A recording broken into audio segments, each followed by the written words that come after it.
अच्छा, ऐसा धोखा हमारे साथ किया, भोगोगे तुम। ये जो निकलता है ना, भोगोगे, ये अकाट्य होता है। क्योंकि किसी का भी हृदय, मान लो किसी भी जीव जंतु को आप कष्ट दें और उसका हृदय आह भर जाए, तो वो आह वज्र की लीक है, तुम्हें भोगना पड़ेगा। वो आह किसी की ना लेना जिंदगी। कोई ऐसा कोई आह भर करके कह दिया तुम समर्थ हो, हम तो कुछ कर नहीं सकते, और अंदर से दुखी, फिर तुम्हारी सामर्थ्य काम नहीं करेगी, मिट्टी में मिला देगी। ऐसा नहीं कि आप जो कर रहे हैं कोई देख नहीं रहा, कोई हिसाब किताब नहीं, जो कर रहे हैं अवश्य में भोक्तव्यम, बहुत सावधान।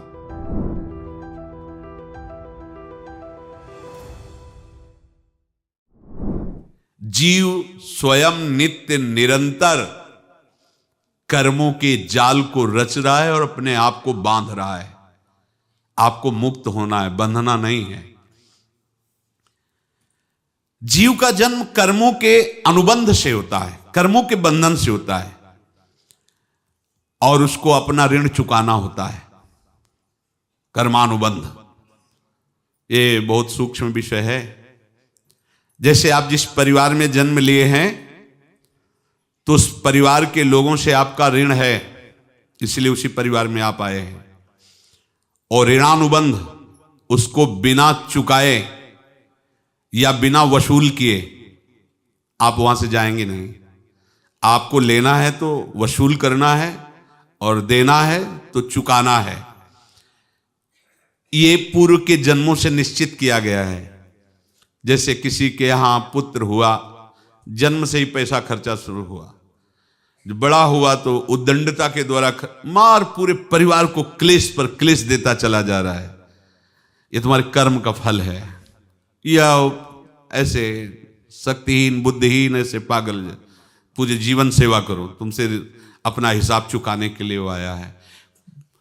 अब परिवार के जो सदस्य जुड़े आके, मतलब पत्नी आते ही पूरी हृदय में आनंद, परिवार में आनंद, और जीवन भर वो आनंद ही सुख देने के लिए उसका जन्म हुआ। वो अपना ऋणानुबंध मुक्त, और आते ही भयंकर क्लेश खड़ा कर दिया, बीच में दीवाल और झगड़ा वैसा, फिर अतरे दिन मारपीट शुरू, कलह अशांति, पूरा जीवन नरक हिसाब करने आए।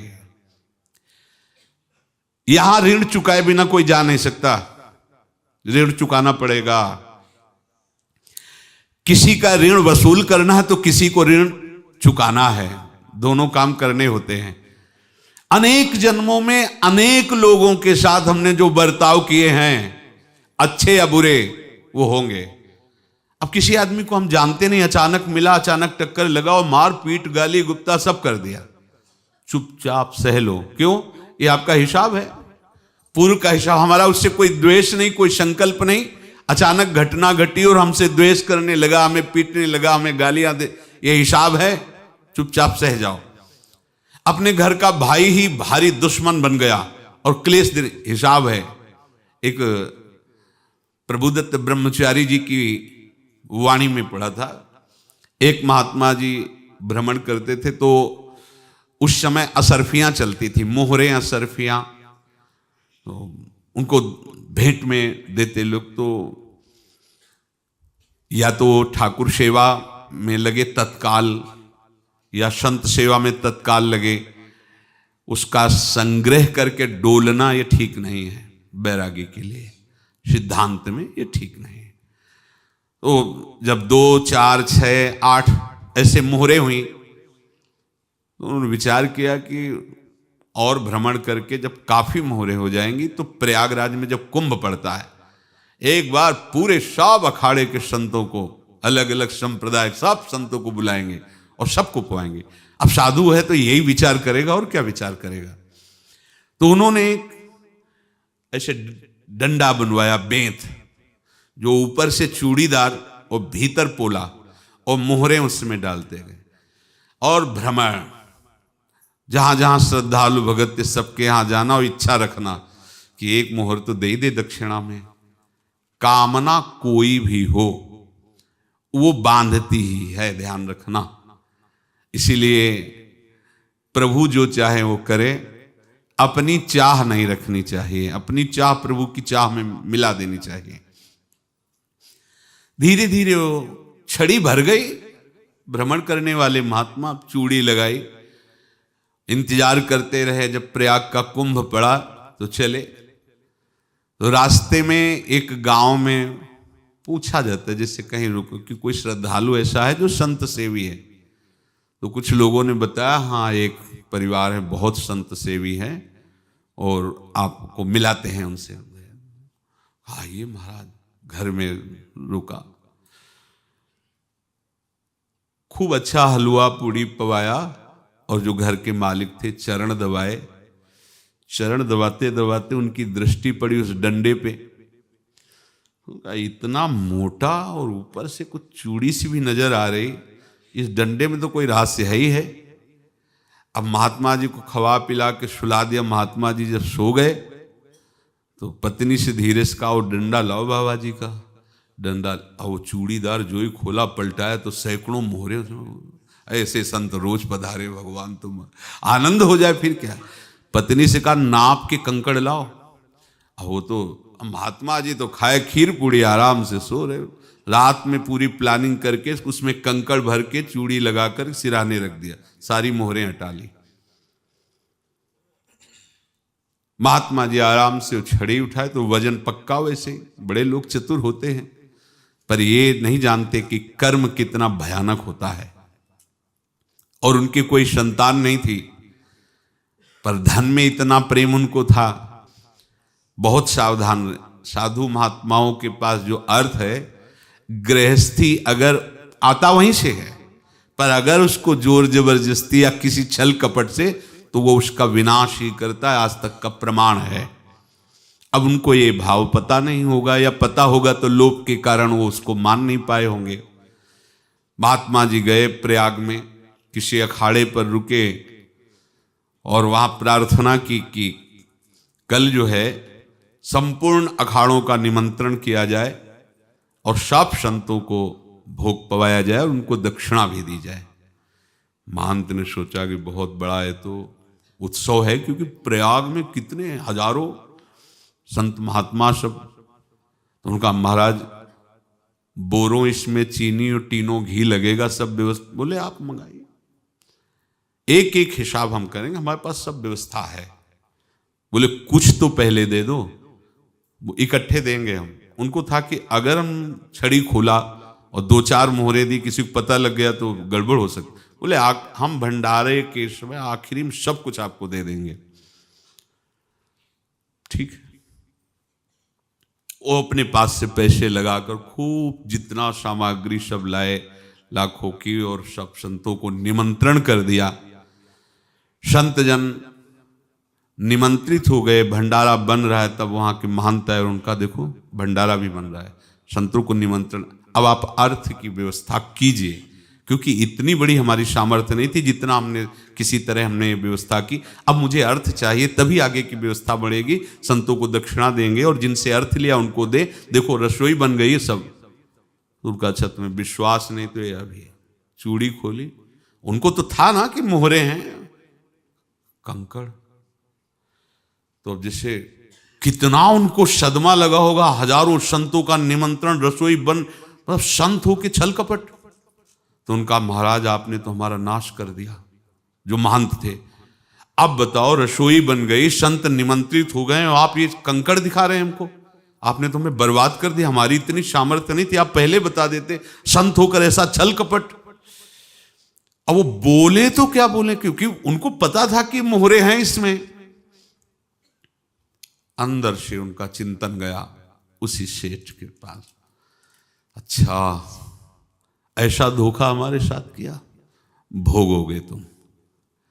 ये जो निकलता है ना भोगोगे, ये अकाट्य होता है। क्योंकि किसी का भी हृदय, मान लो किसी भी जीव जंतु को आप कष्ट दें और उसका हृदय आह भर जाए, तो वो आह वज्र की लेख है, तुम्हें भोगना पड़ेगा। वो देखो भीष्म जी को भोगना पड़ रहा है ना। सांप को ऐसे धनुष की नोक से उठाया और बंबूल के कांटों के ऊपर फेंक दिया, कई दिन तक शेदा हुआ, वो आह भर करके मरा। तो आपको 6 महीने बाणों की सैया पर आह किसी की ना लेना जिंदगी में। कोई ऐसा कोई आह भर करके कह दिया तुम समर्थ हो, हम तो कुछ कर नहीं सकते, और अंदर से दुखी, फिर तुम्हारी सामर्थ्य काम नहीं करेगी, मिट्टी में मिला देगी। फिर ये तो संत थे और भगवत आराधना के लिए, संत आराधना के लिए ही ऐसा किए हुए थे। अब इनका कैसे मुंह दिखाएं, अब क्या करें। सुबह संत जन आएंगे, सबके बीच में हमारी कि देखो इन्होंने, अब क्या करें। गए और संगम में जाके छलांग लगाई, अपने प्राण त्याग दिए। अब उनके तो पास मोहरे थी और व्यापार बढ़ा, और 9-10 महीने बाद ही लड़का हुआ। अब तो उनको कि संत फलीभूत हो गया, देखो व्यापार चल रहा, लड़का नहीं होता था, लड़का भी हो गया, बड़ा आनंद छा रहा है। जब से वो प्रकट हुए और धन की वृद्धि शुरू हो गई, पढ़ाई लिखाई में उनके खर्चा हुआ सब, बस बीमारी शुरू हो गई उनके शरीर में, अब उसमें पैसा जाना शुरू हुआ। इतने आसक्त तो वो दोनों हो गए कि कुछ भी हो, व्यापार ठप, संपत्ति बेचना शुरू। तो उन्होंने कहा कि बेटा मैं क्या कर सकता हूं तुम्हारे लिए। बोले हमारी अंतिम इच्छा है प्रयाग चलो, और जितने प्रयाग में संत महात्मा सबको एक बार भंडारा करवाओ, हमारी इच्छा अंतिम है, क्योंकि अंतिम यही इच्छा थी। तो बोले अब ज्यादा संपत्ति तो नहीं रह गई, तो बोले घर बेच दो, मेरे लिए ही तो है, बेच दो, मुझे लगता मैं बचूंगा नहीं, पर मेरी अंतिम इच्छा पूर्ण कर दो। घर बेच दिया, जेवर बेच दी। वहां गए, जब संत सेवा की तो बोले मुझे संगम तक ले चलो। संगम तक ले गए और बोले समझे तुम चुराए थे और हमने उसको छीना है, कुछ नहीं रह गया तेरे पास कुछ, अब केवल ममता और आसक्ति में जलकर मर और नरक प्राप्त कर। मैं वही महात्मा हूं जिसकी तूने मोहरे ली थी, शरीर छोड़ दिया। महात्मा को जन्म लेना पड़ा और इनको दुर्गति भोगनी पड़ी।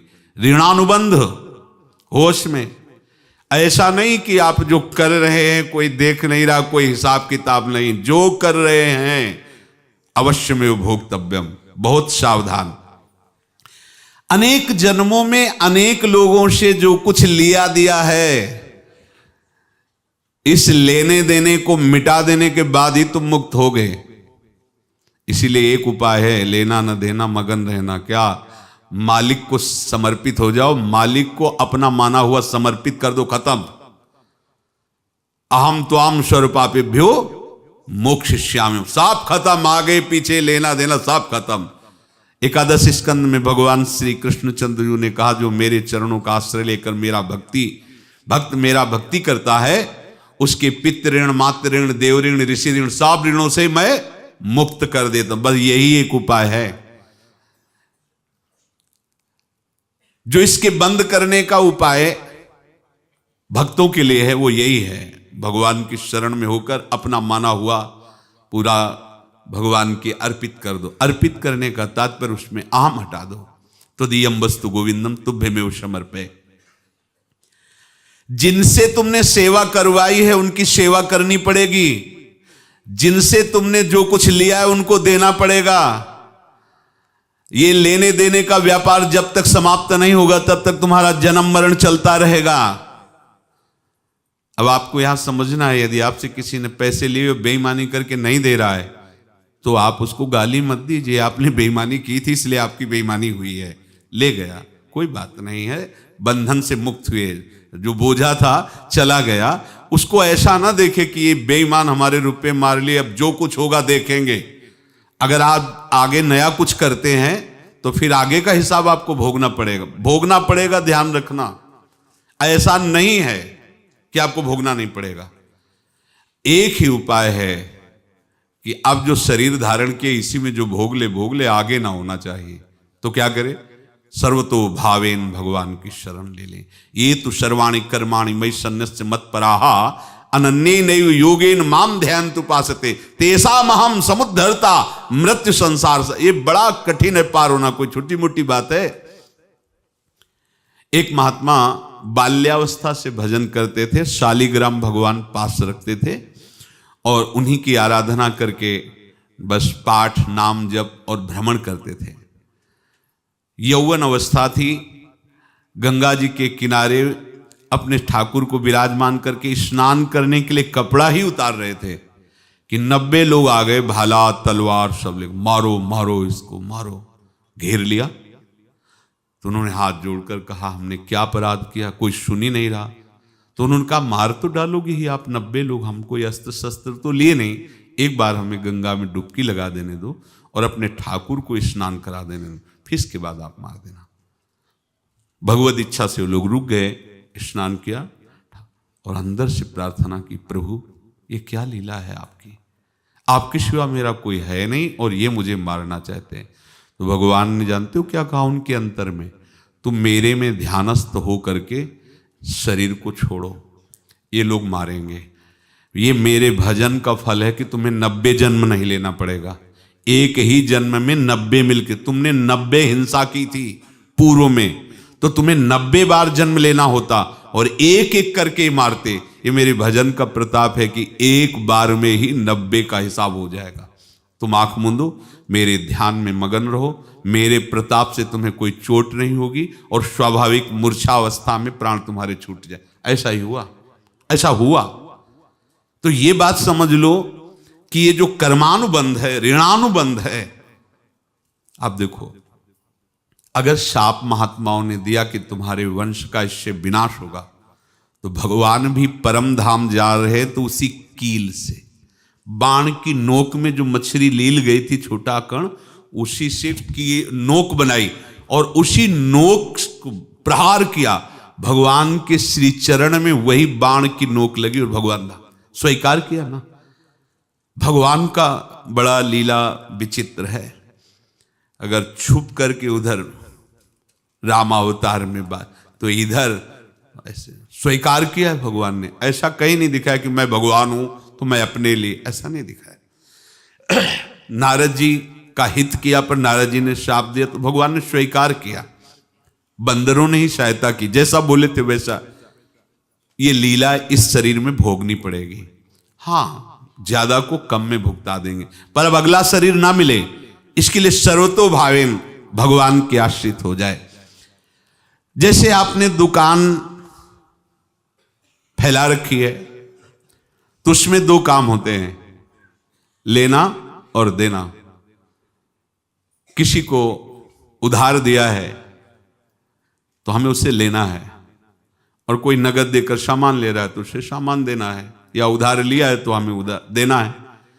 अब अगर दुकान बंद करनी है तो तुम्हें देने वालों पर जोर देना है, लेने वालों पर जोर नहीं। लेने वाला तो जाओ हम क्षमा किया, समर्पित किया, हमारा कोई संबंध नहीं, खत्म हो जाए, वो खुशी हो जाएगा। लेकिन देने वाला तुम अगर दुकान भी उठा दोगे तो जहां भी रहोगे तुम्हारे पास वो आएगा, लाइए हमारा। तो देने पर नजर रखिए, जिसका जिसका हिसाब है वो आपके सामने आता जाए, हटाते जाओ। लेने पर नजर मत रखिए और दुकान फौरन उठा दीजिए, नहीं अगर लेते देते रहे तो चलता रहेगा। आगे चलकर कुछ लेना न देना, मगन रहना बस अपने प्रभु के चिंतन में। अब हम कैसे जाने कि किसको क्या देना है, हमें क्या पता? तो हम पूरा हिसाब जिनको पता है उनको दे देते हैं, समझ रहे हो? उनको पता है क्या लेना है क्या देना है, तो इनके पास पहुंच गए, सरकारी हिसाब से सब बराबर कर देंगे। हमको अपनी जिम्मेवारी इनकी चरणों में समर्पित कर देना है, तभी हम जीवन मुक्त होंगे। ये रहस्य की बात है।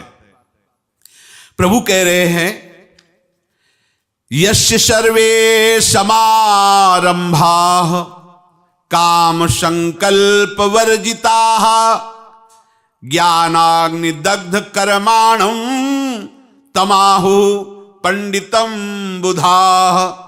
जिसके संपूर्ण कर्मों के आरंभ संकल्प और कामना से रहित हैं, तथा जिसके संपूर्ण कर्म ज्ञान रूपी अग्नि से जल गए हैं, उसको ज्ञानी जन भी पंडित कहते हैं, बुद्धिमान कहते हैं।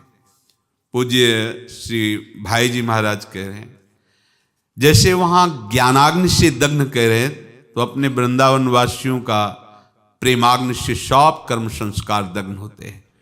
जिस समय आपके हृदय में भगवत प्रेम का प्रादुर्भाव होगा तो लेश मात्र कभी तुम्हें दुख नहीं भोगना पड़ेगा। प्रेम का प्रादुर्भाव होते ही दुख का नाश हो जाता है, महासुख। जब प्रेम का प्रादुर्भाव होगा तो समस्त पाप भस्म हो जाते हैं, अशांति नष्ट हो जाती है, संसार ज्वाला स्पर्श भी नहीं कर सकती है।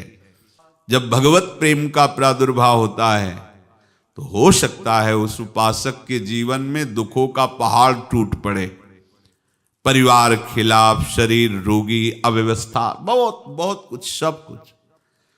कह रहे हैं इतना सब होने पर भी उसके हृदय में कोई भी दुख नहीं होता। ये ऐसा सामर्थ्यशाली भगवत प्रेम है।